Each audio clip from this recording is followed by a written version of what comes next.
여러분 안녕하세요. 오늘은 2020년 10월 4일입니다.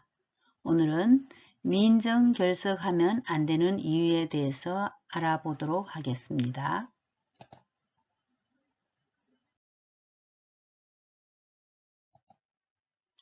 2학기가 되어 고3 학생들 수능 원서나 수시 원서를 다 쓰고 나면 민정 결석하고 집에서 수능 준비하겠다는 경우가 가끔 있어요. 의도된 결석이죠. 학교생활기록부 마감되고 더 이상 출결이 중요하지 않다고 생각하는 건데 이거 잘 몰라서 그래요. 나중에 크게 후회할 수 있습니다.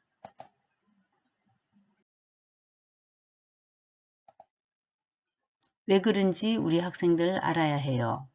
가끔 입시 관련 동영상을 보면 민정 결석 며칠 있어도 괜찮다고 하는데 물론 하루 이틀 정도야 괜찮을 수도 있겠죠. 출결이 대입에 큰 영향을 미치지 않을 수도 있지만 아주 약간의 차이로 당락이 결정되는 경우는 그렇지 않을 수도 있겠죠. 자, 그럼 민정 결석하면 어떻게 되는지 알아볼까요? 우선 지침이나 규정에 대해 명확히 알 필요가 있어요. 우리 교육청 지침은 이렇습니다. 학생이 학교에 오지 않으면 선생님은 왜 학교에 오지 않는지 결석 사유를 확인하고 정당한 결석이 아니라면 학교에 오도록 출석을 독려해야 합니다. 그래도 미인정 결석이 지속될 시에는 가정 방문을 할 수도 있습니다. 그래도 계속 학교에 오지 않으면 즉 연속 7일, 3일씩 3회, 누적 30일인 경우는 교육청에 보고를 하도록 되어 있습니다. 특히 소재나 안전이 확인되지 않는 경우는 경찰에 수사 의뢰를 해야 합니다. 이것은 부모나 성인들에 의한 아동학대가 사회적 이슈가 되면서 굉장히 강조되고 있는 부분입니다. 그래서 여러분들이 아무런 연락이 없이 학교에 오지 않으면 또 선생님이 연락을 해도 연락이 닿지 않으면 선생님은 혹시라도 여러분이 안전이 위협을 받지 않는가 걱정을 하고 경찰에 수사 의뢰를 할 수도 있습니다. 자, 우리 학교 규정에는 이렇게 되어 있어요. 상습적 미인정 지각 조퇴 결과 결석인 경우는 교내 선도위원회에 회부될 수 있음이라고 되어 있습니다. 네, 지침이나 규정에 대해서 알아보았는데요. 이제 미인정 결석을 할 때 어떤 불이익이 있을 수 있는지 알아보겠습니다. 자, 학교생활기록부의 출결은 성실성의 척도입니다.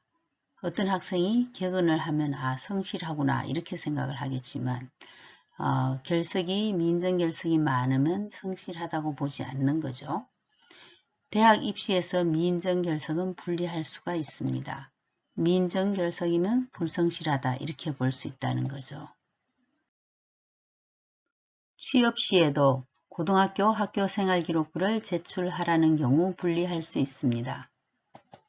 자, 어느 날 졸업한 지 5년이 넘은 학생이 교무실로 전화를 했어요.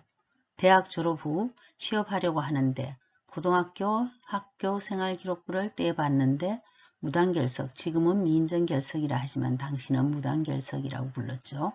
무단결석이 있는데 왜 그러냐는 거예요. 본인은 무단결석을 한 적이 없는데. 자, 5년 전 일을 누가 기억하고 있겠어요? 당시 담임선생님도 다른 학교로 전공 가시고 안 계시고 또 계신다고 해도 그때 일을 어떻게 기억하겠어요. 이런 경우는 본인이 당시에 무단결석을 하지 않았다는 것을 증명해야 하는 상황인 거죠. 나중에 본인이 수긍하고 더 이상 전화하진 않았지만 이런 일도 있더라는 거죠.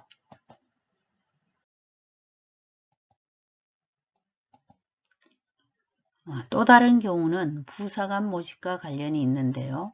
우리는 흔히 육군 부사관 모집이면 성적이나 체력을 볼 것 같잖아요. 달리기도 잘하고 신체 건장하면 잘 뽑아줄 거라 생각하는데 물론 이런 것들도 중요하지만 출결을 보더라는 거죠. 이만큼 출결은 그 학생이 얼마나 성실한지, 얼마나 학교 생활을 충실히 했는지를 보여주기 때문에 매우 중요합니다.